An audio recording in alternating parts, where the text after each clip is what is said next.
Prime Minister Mariano Rajoy is embroiled in a party funding scandal. Spanish media are really opening up the story. It seems to be getting bad to worse for him, yet markets have barely blinked.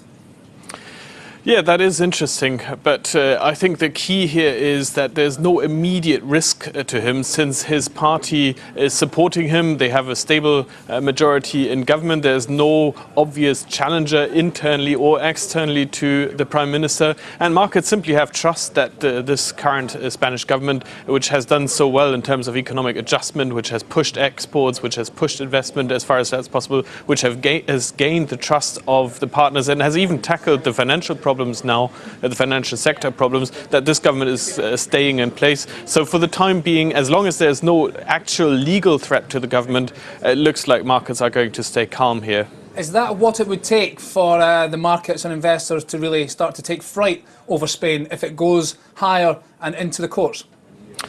Well, if there is an actual trigger that could lead to the demise of the current Prime Minister and indeed the current government, because even if the Prime Minister were to resign, that would still leave the Conservatives in power potentially, although of course early elections might be possible then. I think it's really about whether we get elections or not. If we do get elections, then that would be would make markets very nervous. If we don't get elections, and that's what it looks like at the moment, markets shouldn't be nervous and aren't nervous. Okay, back to Portugal. We haven't had elections. We don't seem to be getting them soon, yet the coalition government is still very vulnerable and fragile. The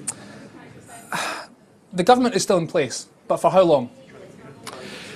That's a very good question. We've had the second wave of wobbles in a very short period here in Portugal. Remember 2 weeks ago the foreign minister resigned. It seemed that the coalition was at its end already, yet the Prime Minister responded very calmly and managed to strike a deal with his junior partner, which is headed by that foreign minister Paulo Portas, and re-established the government, it seems. This government, actually, the centre-right government, has a stable majority in parliament, so there's no real reason why they should resign now or change the government to become a grand coalition together, or a national salvation government together with the socialists. However, the president, Cavaco Silva, has thrown a new question mark into this debate by saying that he wants such a national salvation government. So now the markets are second-guessing whether Cavaco Silva can actually end the current coalition and force such a grand salvation coalition.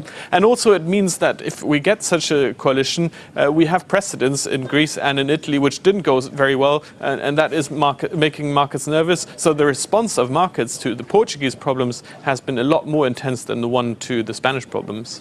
Okay, and you think that difference of interpretation from the market between Spain and Portugal will continue? Well, the Portuguese crisis is costly. They're really relying on trust in Berlin and trust in Brussels, and they're jeopardizing that trust at the moment. So it is a costly crisis. Whereas Spain, you can't really call it costly just yet because there's no trust that has been jeopardized so far. So I think the markets are responding. I think they're overreacting in the case of Portugal at the moment.